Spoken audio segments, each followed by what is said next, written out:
Hello बच्चों, चलिए प्रश्न को समझते हैं। अभिकेंद्रित त्वरण से क्या तात्पर्य है? वृत्तीय पथ पर गति करते हुए किसी पिंड के अभिकेंद्रीय त्वरण का सूत्र निगमित कीजिए। तो सर्वप्रथम हम चलते हैं यहाँ पर मुख्य अवधारणा की तरफ।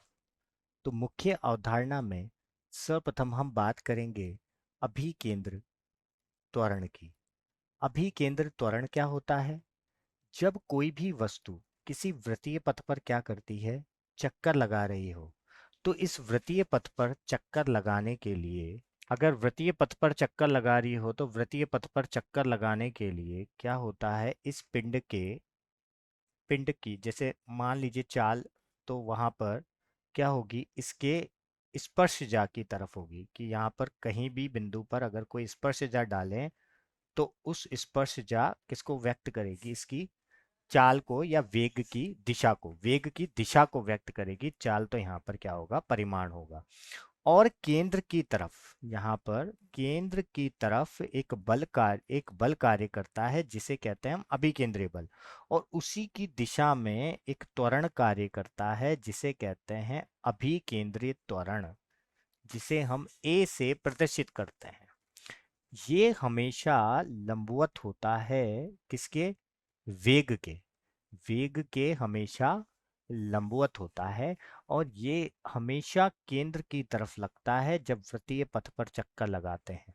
और दोनों के मान यहाँ पर दोनों, जैसे अगर हम वेग की बात करें तो ये वेग भी क्या होता है यहाँ पर, वो भी एक सदिश राशि है।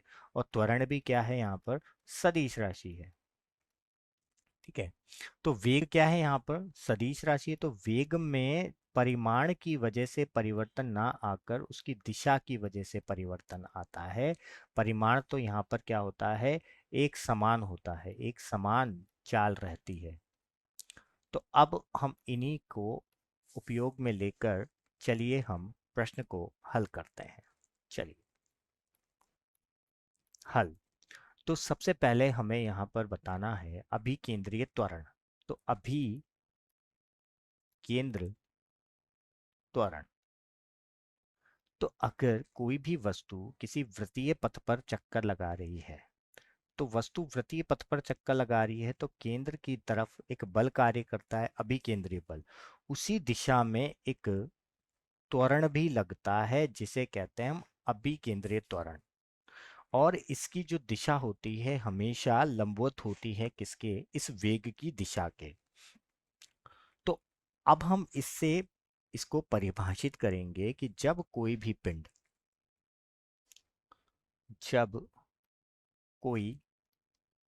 पिंड किसी वृत्तीय पथ पर चक्कर लगाता है तो इसके वेग में परिवर्तन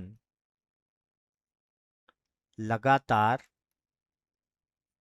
होता है। और इस परिवर्तन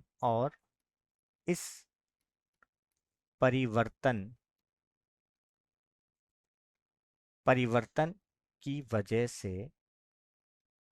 केंद्र की तरफ, केंद्र की ओर एक त्वरण उत्पन्न होता है होता है जिसे हम अभी केंद्र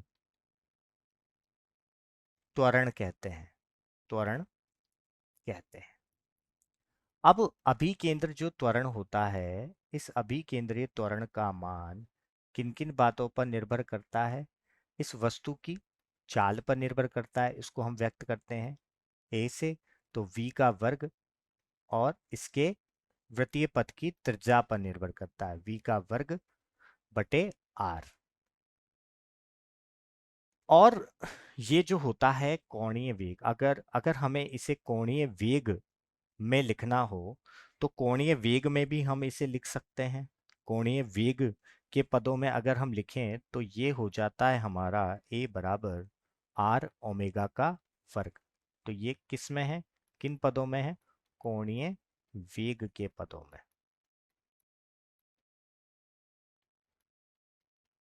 में। अब हम देखते हैं यहाँ पर कि ये कोणीय वेग का जो सूत्र आया है वो कहाँ से आया है। तो चलिए देखते हैं।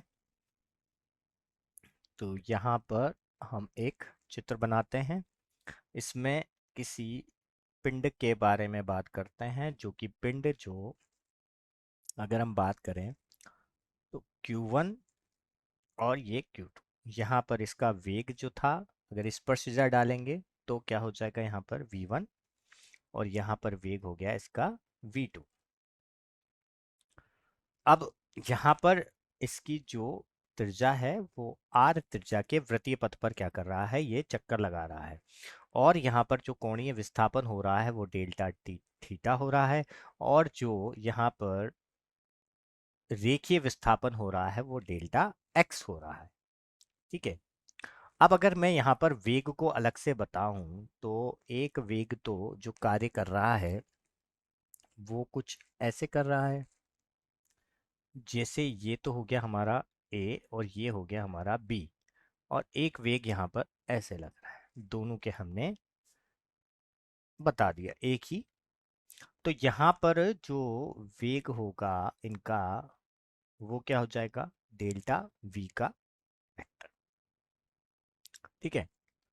अब ये हमारा हो गया ए बी सी त्रिभुज हो गया। अब अगर हम इन त्रिभुजों की बात करें तो ये दोनों त्रिभुज त्रिभुज ए बी सी एवं त्रिभुज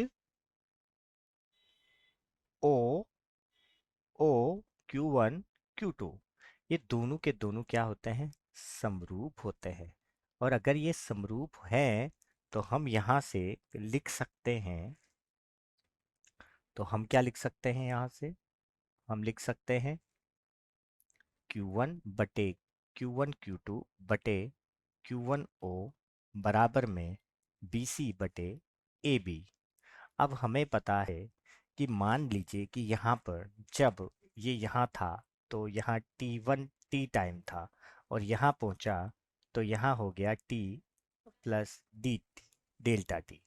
और ये डेल्टा टी बहुत छोटा है।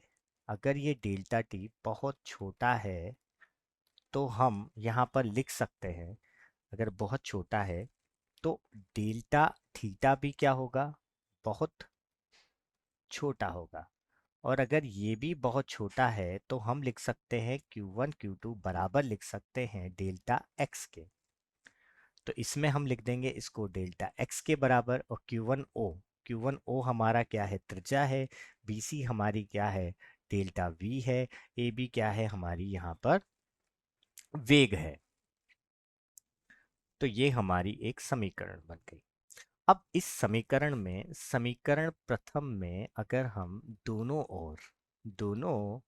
ओर अगर हम क्या करते हैं, डेल्टा टी से क्या कर दें, भाग दे दें, डेल्टा टी से भाग देने पर तो हमारा जो समीकरण बनेगी वो कुछ इस प्रकार होगी। ठीक है। तो अब यहाँ पर अगर मैं देखूं तो मेरी समीकरण इस प्रकार बन चुकी है।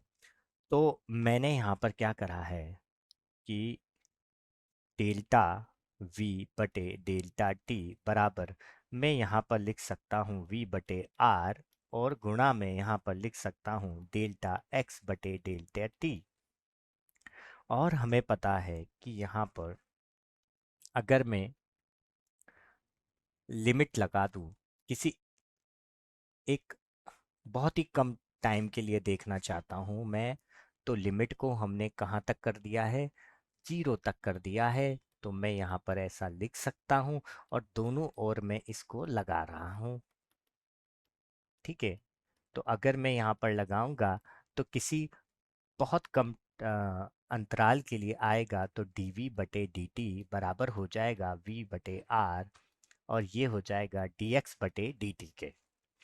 और अब हमें पता है कि तात्कालीन रेखीय वेग, यहाँ पर अगर मैं बात करूं तात्कालीन रेखीय वेग की, तो तात्कालीन रेखीय वेग क्या होता है, जिसमें बहुत कम अंतर होता है, जिसको हम डेल एक्स बटे डेल टी जो था, जिसको हमने क्या लिखा था, ये तो तात्कालीन नहीं है, इसमें क्या आएगा, अवकलन आएगा।